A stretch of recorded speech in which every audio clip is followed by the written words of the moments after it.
ada berapa tokoh Alawi yang sudah melakukan tes DNA. Badan anti teroris pernah mengungkapkan bahayanya haplogrup G itu. Salah seorang petinggi badan teroris nasional anti teroris. Assalamualaikum sahabat Nasab dimanapun Anda berada. Di video kali ini, admin akan menampilkan pembahasan yang nantinya akan jadi bahan pertimbangan dalam menghadapi doktrin Ba'alawi yang sesat. Saran admin kepada para Buddha agar kiranya melihat dengan pikiran bukan dengan fanatik. Tapi lengkapnya kita simak penjelasan para kiai. Di situ ternyata keluarga Yahudi dan sudah diisbat, diakui sebagai bagian dari genetikanya secara Yahudi internasional. Artinya ketika panjenengan tanya berapa Ba'alawi yang sudah tes DNA, artinya sangat banyak sekali. Di dunia ini sangat banyak sekali dan pastinya lab genetik kan banyak. Di Jerman ada di Inggris, hampir semua negara maju ada. Di India pun sudah mengadakan tes DNA. Di Chechnya, negara yang bagian dari Federasi Rusia itu malah mewajibkan tes DNA agar tidak ada geng-geng susupan. Semacam Ramzan Kadyrov. Kadyrov dari, kalau nggak salah, dari Abdul Qadir Jailani. Kadyrov dari Albert Qadir. Semacam itu. Jadi itu. Tapi mereka masif dan menjadi menggegerkan ketika di open posting di Family Tree DNA. Dan ini sebenarnya hanya sebagian kecil, baru yang banyak di seluruh dunia lab-lab itu mereka banyak melakukan tes DNA. Dan itu terpetakan di dalam situsnya ISOGG, Asosiasi Ilmuwan Internasional Genetik, bahwa mereka adalah haplogrupnya G2 dan SNP-nya bisa dilihat sendiri di situsnya ISOG. Dan secara kekerabatan, kekeluargaan, mereka ternyata adalah bagian dari pecahan, bagian dari haplogrup G yang di masa silam itu memeluk agama Yahudi, atau bagian yang dinamakan suku ras Khazar. Khazar ini adalah keturunan dari Ashkenazi atasnya adalah kalau nggak salah Magog, ya. Pokoknya dari keturunan Nuh yang bernama Yafid atau Yafid. Dua hal yang harus kita pahami. Pertama, pemerintahan Israel yang sekarang yang berkuasa itu adalah dari kalangan Yahudi Ashkenazi. Istilah atau sebutan Ashkenazi bukan bagian dari kalangan Bnei Israel. Kalau disebut sebagai Bnei Israel, mereka adalah kaum Yahudi Temoni, kaum Yahudi Falasha, kaum Yahudi Mizrahi. Tapi kalau disebut Ashkenazi, itu adalah keturunan dari Yafet, bukan keturunan dari Shem. Itu catatan yang harus dipahami. Yahudi Ashkenazi itu sebetulnya bukan Yahudi asli, tapi Yahudi kelas di luar dari 13 suku Israel. Itu di luar dari 12 suku Israel. Berarti mereka bukan dari 12 suku itu? Ya makanya disebut Yahudi Ashkenazi. Nah, tapi kok mengaku Yahudi ya? Nah begini, jadi kembalinya ke Alkitab sendiri ya. Kembalinya ke Alkitab. Alkitab itu mungkin bisa ditampilkan yang terjemahan bahasa Indonesia dulu. Apa itu? Alkitab. Oh, Alkitab. Tolong Pak Edi bisa buka dalam kitab Kejadian. Kitab Kejadian pasal 10 ayat 1 dan ayat kedua. Kitab Kejadian Pasal 10 ayat 1 dan ayat kedua. Ayat 2. Inilah keturunan Sem. Coba dibesarkan Pak Edi. Inilah keturunan Sem, Ham dan Yafet, anak-anak Nuh. Setelah air bah itu lahirlah anak laki-laki bagi mereka. Keturunan Yafet ialah Gomer, Magog, Madai, Yaman, Tubal, Mesek, dan Tiras. Keturunan Gomer ialah Askenaz, Rifat, dan Togarma. Keturunan Yaman ialah Elisa, Tarsis, orang Kitim, dan orang Dodanim. Nah, dari mereka inilah berpencar bangsa-bangsa daerah pesisir. Itulah keturunan Yafet. Masing-masing di tanahnya dengan bahasanya sendiri menurut kaum dan bangsa mereka. Coba perhatikan di ayat pertama. Inilah keturunan Shem. Jadi Shem itu anaknya Nabi Nuh. Shem melahirkan beberapa anak, tapi kita lihat di situ ya. Inilah keturunan Shem, Ham, dan Yafet. Siapakah mereka ini? Anak-anak Nuh. Ya, jadi Nuh itu, Nabi Nuh punya anak yang namanya Shem, punya anak namanya Ham, punya anak namanya Yafet. Dari Shem nanti itu muncul Bani Ismail. Dari Shem muncul Bani Israel. Ya, Bani Israel itu diwakili dengan 12 suku. Ya, 12 suku. Nah, selain ada Shem, ada Ham, ada Yafet. Nah, kemudian dijelaskan, setelah air bah itu lahirlah anak-anak lelaki bagi mereka. Nah, sekarang fokus ke ayat kedua. Keturunan Yafet, ya. Berarti saudaranya Shem. Siapakah itu Yafet? Ya, anaknya Nabi Nuh. Siapa saja anak-anaknya Yafet? Disebutkan. Keturunan Yafet ialah Gomer, Magog, Madai, Yawan, Tubal, Meshek, dan Tiras. Ya, perhatikan itu. Ada sebutan nama Magog. Siapa itu Magog? Nah, nanti saya jelaskan. Ayat ketiga, keturunan Gomer ialah Askenaz. Ini bahasa Indonesianya ya. Kita lihat yang versi bahasa Arabnya di sini. Ini disebutkan dalam Alkitabul Muqaddas. Ini Bible dalam versi bahasa Arab. Ini versi Kristen, ya. Disebutkan hal yang mirip dengan versi bahasa Indonesia. Wahadihi mawalid Bani Nuh. Inilah anak-anak keturunan yang disebut Nabi Nuh itu. Syam, Waham, wa Yafet. Jadi yang pertama Syam, Ham, dan Yafet. Wa wulidalahum banun ba'da tufan. Jadi mereka itu anak-anak yang dilahirkan setelah terjadinya tufan. Kemudian disebutkan Banu Yafet, anak-anaknya Yafet itu siapa? Gomer wa Ma'juj. Jadi kalau disebut Magog, bahasa Indonesianya, ini di sini Ma'juj. Kalau disebut Ma'juj, dalam Quran ada nggak istilah Ma'juj? Ada. Ya'juj, Ma'juj, itu ada. Jadi ada suku bangsa yang disebut Ma'juj. Itu yang harus dipahami, siapa itu Ma'juj. Kemudian ayat yang ketiga, keturunan Gomer, yang sebetulnya saudaranya Ma'juj, itu melahirkan nanti punya anak yang namanya Askenaz, Rifat, dan Togarma. Siapa itu Askenaz? Di sini disebutkan Banu Jomer Ashkenaz. Ashkenaz, yang dalam bahasa Ibrani nanti aslinya disebut Ashkenazi. Jadi Ashkenazi itu sebetulnya bukan orang dari kalangan Bani Israel. Berarti bukan keturunan dari Sem ya? Bukan keturunan Shem. Tapi mereka ini adalah orang dari keluarga besar Yafet, dan sekaligus masih ada kaitan dengan orang yang disebut Ma'juj, Ashkenazi. Makanya orang yang disebut orang Ashkenazi, yang memeluk agama Yahudi disebut sebagai Yahudi Ashkenazi. Itu kalau satu orang disebut Ashkenazi. Tapi kalau banyak, orangnya banyak disebut Ashkenazim. Nah, Yahudi Ashkenazim itu bukan bagian dari 12 suku Israel itu. Karena istilah Ashkenazi itu bukan dari keturunan Shem, tapi keturunan Yafet. Siapa yang berkata begitu? Alkitab sendiri mengatakan demikian. Jadi Alkitab mengatakan demikian. Tahu nggak orang-orang Yahudi Ashkenazi dari mana? Dari Kaukasus. Jadi Nuh sendiri itu sekitar 38.500 tahun yang silam. Nah, itu keberadaan Nabi Nuh. Dan secara kondisi geologis memang pernah terjadi banjir massal di masa silam, dan 38.500 tahun yang silam itu haplogrupnya masih belum pecah kan gitu. Jadi terkenal sebagai haplogrup induk pasca terjadinya genosida alam. Itu yang banjir Nuh itu, yaitu GHIJK, maksud induk GHIJK. Nanti kemudian setelah sekian lama menyebar anak Nuh itu ada 3, Sam, Ham, sama Yafet. Tapi kayaknya keturunan dari Yafet ini nanti yang akan mutasi dulu menjadi haplogrup G. Yang ini mutasi pertamanya ada di Kaukasus, Asia Tengah. Berarti G pecah, tinggal HIJK. H nanti pecah menjadi ini disinyalir keturunan Ham, banyak di daerah sekitar Afrika. Rata-rata biasanya dataran tinggi ya, karena mereka masih harus menyelamatkan dan bertahan dan hidup.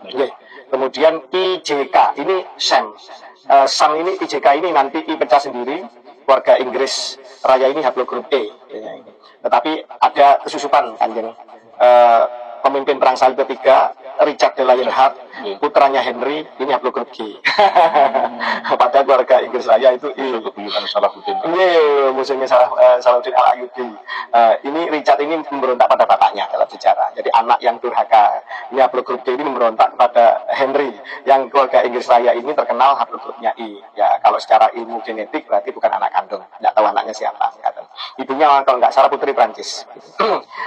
I mecah sendiri, kemudian J dan Kam mecah sendiri. J nanti akan menurunkan J1 nanti bawah menurunkan P58 Ibrahim, terus sampai kemudian pecah Ishak L860 sama L859 yang nanti menurunkan Ismailiyah. Ya, dari sini nanti bisa terdeteksi lini masa maupun kode-kode mutasinya, susunan dari nukleotidanya, adenin, timin, sitosin, guaninnya, sampai nanti ketemu FGC 1050 punya Imam Ali yang nanti melahirkan Husain, FGC 30416 dan Hasan.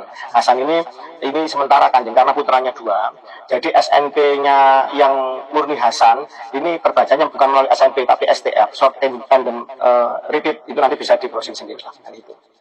Ada FGC 8702, tapi ini cucunya Hasan. Nah, gitu. Jadi semacam itu. Itu bisa dilihat di edukasi Dr. Sugeng. Itu lebih rinci, lebih sistematis untuk memahami, karena memang saudara saya itu yang di BRIN Dr. Sugeng, sama-sama Bani Sokopuro Cah Blitar. Kalau kakek kami kebetulan dari Jogja Juragan Blitar. Pecahnya namanya Bani Sokopuro. Nah, itu yang menjelaskan secara rinci, dan beliau mengajak ilmuwan-ilmuwan dari Badan Riset Nasional BRIN untuk turun gunung menegaskan mengenai masalah kegagalan Pak Alwi Yaman ini menjadi keturunan Nabi Muhammad gitu. Nah, sementara pria-pria Nusantara haplogrup O ini adalah keturunan dari K. Kan nanti akan mutasi genetiknya pecah menjadi haplogrup O semacam itu. Itu yang bisa kami jelaskan Kanjeng. Jadi kalau kembali ke pertanyaan intinya, berapa jumlah Pak Alwi yang telah tes DNA? Kalau di family tree yang dari Indonesia itu 6. Kemarin ada 7 ya, Ahmad Syahab dari 7. Terus kemudian yang dari Pak luar negeri ada berapa itu? Sekitar 170. Ya, sekitar segitulah. Ya. Tapi yang di luar negeri yang pakai lab lain, Dante Lab, kemudian lab My Heritage, kemudian yang di Inggris itu ada, dan macam-macam ya. Banyak sekali lab di dunia, di Indonesia juga banyak. Tapi untuk yang haplogrup lain itu mungkin BRIN yang bisa, sama Mabes Polri. Sebenarnya negara sudah tahu Kanjeng. Jadi peta genetik sebenarnya sudah tahu. Dari mana? Ya kan salah satunya mungkin kalau menurut hemat saya ya, dari pengambilan sampel ketika kemarin PCR masalah vaksin itu ya. Itu sebenarnya negara sudah tahu sebenarnya pemetaan genetiknya. Mungkin Kanjeng pernah melihat bahwa salah satu petinggi Badan Anti Teroris pernah mengungkapkan bahayanya haplogrup G itu. Salah seorang petinggi Badan Teroris Nasional, Anti Teroris Nasional. BNPT ya, semacam itu. Saya tidak menyebut lembaga. Sama-sama tahu. Betul. Jadi itu yang bisa saya sampaikan terkait mengenai masalah itu. Terima kasih Mas Sun atas penjelasannya. Nah, inilah informasi yang oleh para santri dan mantan santri, lulusan pesantren ya, harus mengikuti perkembangan terkini ya. Jangan hanya menggunakan standar kitab kuning saja. Setuju. Kadang-kadang ilmu terbaru seperti ini harus dipahami masuk dalam kategori kaidah usul fikih al-muhafadzatu 'ala al-qadim as-shalih wal akhdhu bil jadidil asbah. Jadi dimasukkan ke dalam istilah itu. Karena mau tidak mau kita ini sebagai anak zaman harus mengikuti zaman. Apa yang ada di depan kita, apa yang akan kita hadapi, kita harus mengikuti. Dipaksa atau terpaksa, mau tidak mau harus mengikuti. Sebenarnya kita ini dilahirkan sebagai muslim ini harusnya sujud syukurnya kepada Gusti Allah tiap hari itu harus melebihi mereka yang mu'alaf, harus melebihi dokternya Nahim Ali. Harusnya lahir langsung mendapatkan dari keluarga yang agama yang paling keren, agama yang paling hebat. Kalau kita mempelajari Quran dan hadis, ini penuh dengan penuh dengan hal yang luar biasa. Tidak ada agama atau kitab suci yang memberikan pesan, memberikan kadar ilmu pengetahuan melebihi Al-Quran. Dan tidak ada dalam nabi manapun yang mengajari dari bangun tidur sampai tidur lagi, itu semua ada tuntunnya kecuali Nabi Muhammad. Agama yang sangat lengkap. Jadi ini agama yang sangat keren. Tetapi orang-orang yang memeluk mu'alaf seperti Dr. Menachem Ali dan kelompoknya yang sekarang juga lagi intan bersama kita mengkaji tentang zuriyah Nabi, karena mereka masuk Islam kan, mereka melihat ini agama yang kami dengan rasionalitas. Sebagian dari mereka masuk agama Islam karena mereka menemukan ketakjuban dengan akal pikiran, dengan kajian data, manuskrip, filolog dan lain-lain itu. Ini agama yang benar gitu. Tapi ketika kemudian mereka melihat ini kok yang mengaku cucu nabinya kok begini akhlaknya. Sementara agama yang hebat dan super keren ini, nabinya digambarkan sebagai sosok yang maksum, sosok yang sangat dijaga oleh Tuhan dan hampir tidak bercela, jangan itu kan. Dan Allah memujinya, wa innaka la'ala khuluqin adzim. Seharusnya keturunannya itu sedikit banyak itu meniru akhlaknya, meniru perbuatannya, mentauladani. Nah kok ini keturunannya kok saya rasis, saya serakah. Nah kalau diajak kongsi dagang nakal, banyak macam semacam itu. Nah, ini kok aneh kan itu kan. Nah, akhirnya mereka mencari. Ternyata klaim mereka tidak benar secara ilmu filologi. Dites lagi kemudian secara DNA, tidak benar secara DNA. Dikaji secara kitab nasab terputus 550 tahun, bahkan mungkin lebih dari 600. Bahkan disinyalir makam Ahmad bin Isa yang diklaim mereka itu aja ternyata hasil dari takwil mimpi di abad 9. Nah, menurut Nakib Irak itu Ahmad bin Isa yang asli dan keturunannya itu ada 3. Said Muhammad ada Husain itu ada makamnya, ada keturunannya, ada nakobahnya, ada pencatat itunya. Itu mereka tidak bersaksi punya punya saudara kakeknya bernama Ubaidillah dan makamnya di Najaf. Mereka anaknya ada di Ramallah, ada di Roy, satunya di Hidra, Naisrabat, nah, semacam itu. Jadi terkonfirmasi semua keturunan Ahmad bin Isa di zaman itu. Dan ini sambung menyambung. Nakobahnya ada, namanya Bani Jamil. Ini keturunannya ada dan saling itulah. Ini ngaku-ngaku keturunannya tapi tidak diakui oleh 3 nakoba atau dari keturunan Ahmad bin Isa. Ini kan juga lucu dan sudah diingatkan ini Kanjeng, karena panjenengan sudah membahas secara kitab, secara sejarah di beberapa abad, hampir semua abad ini diingatkan. Di zaman Utsmani itu, zaman Utsmani ya, itu 300.000 orang itu dihukum karena ngaku cucunya Nabi di zaman Utsmani. Nah, kemudian mereka tidak berani ngaku zaman, tapi di era-era berikutnya itu sudah mulai mereka berani ngaku sampai kemudian beberapa hampir tiap abad mereka itu diingatkan, termasuk hukum takzir oleh Said Al-Nurrafiq tahun 1882 Masehi itu di Syarif Mekah waktu itu mentakzir beberapa keluarga Ba'alawi dari beberapa marga dan dilarang untuk mengaku sebagai keturunan mengaku gelar Said dan Syarif, gelar asli itu. Tahun 1985 di dalam majalah Ilmiah Syarqul Ausat, Said Ali At-Tantawi yang pernah bersafari ke Indonesia mengatakan Indonesia adalah taman surga. Said Ali At-Tantawi Surga bagi Ba'alawi ya. Nah ini Mesir, saya tahu datang ke Indonesia mengatakan, wah beliau jalan-jalan ke puncak, ke beberapa tempat yang sangat indah dan ketemu dengan fenomena Ba'alawi yang aku cucu Nabi. Kemudian beliau mengkaji di dalam majalah Ilmiah Syarqul Ausat itu, beliau memberi warning agar Ba'alawi untuk menghentikan klaim mengaku-ngaku nasab karena itu hanya pengakuan sepihak dan tidak berdasar. Ini ilmuwan yang sangat terkenal dan dari Al-Azhar juga, Said Ali At-Tantawi semarga dengan Said Ahmad At-Tantawi Al-Husaini kan. Jadi sudah banyak yang mengingatkan mereka. Nah sekarang di Indonesia ini mereka yang aman-aman saja di zaman kolonial dan dipaksakan menjadi anteknya, ya kalau nggak mengakui mereka ya kena jelas karena anteknya Belanda, yang jelas kolonial campur tangan ya. Kecuali mungkin Imam Syekh Nawawi yang mungkin di Haromain tahu betul dan tidak mau ketika disurati sama Utsman bin Yahya dan Sunan Nugroho untuk bergabung, mereka tidak mau dan Van der Lubbe mengatakan dalam memorinya bahwa tidak mungkin seorang Syekh Nawawi mau bergabung dengan penjajah kolonial.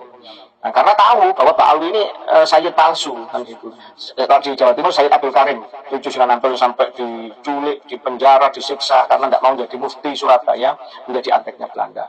Ulama-ulama sepuh sebenarnya banyak yang tahu, tapi pertama khusnudon ya sudahlah. Daripada kemudian kita ribut tapi kita kena dosa yang berat, membatalkan nasab orang. Karena jangankan untuk tanya ke nakobah di beberapa negara, naik haji aja susah, diawasi Belanda, harus dapat izin surat jalan dari pemerintah Belanda. Kemudian yang paling utama itu tadi, melakukan perlawanan di zaman itu ya risikonya nyawa, dieksekusi semacam itu. Jadi ketika kakek kita itu diam, khusnudon, atau mungkin melakukan semacam kompromi untuk tidak membongkar itu dan kemudian sampai ke bawah, ini dianggap bahwa hormat, padahal bukan, padahal karena memang harus menyelamatkan diri, harus kemudian pandai-pandai untuk bersiasat.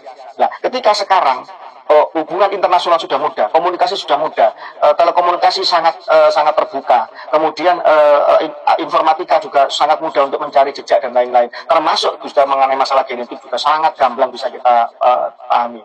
Nah ini nanti mereka ini bakal malu ketika negara nanti mewajibkan tes DNA, dan ini pasti kan negara akan melakukan tes DNA wajib, itu pasti, karena pertama untuk kepentingan identifikasi. Kalau dulu pakai sidik jari, kalau kemudian pakai retina, nanti DNA adalah kemutlakan keniscayaan untuk mengetahui seseorang. Karena apa? Karena kalau seseorang mati kena bencana alam, kena sudah nyunyut remuk atau apa, dengan DNA untuk identifikasinya. Kemudian untuk mengetahui penyakit genetik bawaan. Dengan apa? Dengan DNA seseorang akan ketahuan. Belum saya ngaputin nih, ayah saya, kakek saya itu saya tanya itu gampang linu dengkul kirinya, lutut kirinya kan gitu. Saya kadang-kadang juga linu ya. Karena saya ingat itu di dalam gen gen terkait mengenai masalah lutut kiri di dalam kromosom kesekian, koordinat kesekian itu ada kodenya.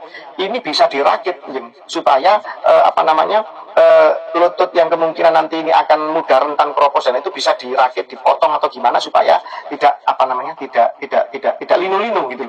Dan perakitan itu dilakukan ketika sperma ayah itu diteliti, kemudian dimasukkan di dalam ovumnya ibu, semacam itu. Jadi terjadi proses rekayasa genetik. Dan di negara barat rekayasa sport science itu sudah dilakukan. Jadi diteliti Lionel Messi kok bisa sehebat itu. Jepang melakukan itu. Oh ternyata ada susunan ini pada Lionel Messi. Jadi bayi-bayi di Jepang sudah itu. Dan saya dari mana saya dengarnya? Dari Mas Imam Nahrawi, mantan Menpora yang ya alhamdulillah tersandung kasus ini, tapi dulu beliau Korcap Jatim, saya di Surabaya, kami duduk bareng di Jalan Semia di sana. satu petarangan kalau ayo petarangan satu kandang ya itu ya. Itu maksud beliau Menpora, saya sering diskusi dengan beliau. Saya ingin mengetahui tentang kondisi-kondisi tentang kemutakhiran dunia olahraga, dan beliau menjelaskan tentang sport science, tentang negara maju sudah merakit DNA dan lain-lain luar biasa. Kita masih bicara menolak DNA tidak, wah ini kan membaca DNA itu ilmu yang usang. Kita sudah bicara merakit, restriksi and rekombinan. Kita sudah bicara manusia super. Kalau Nietzsche mengatakan Uberman sama Superman, nah, kita dalam rangka untuk merakit manusia-manusia ya kan ke depannya lebih rentan tadi penyakit dan lain-lain.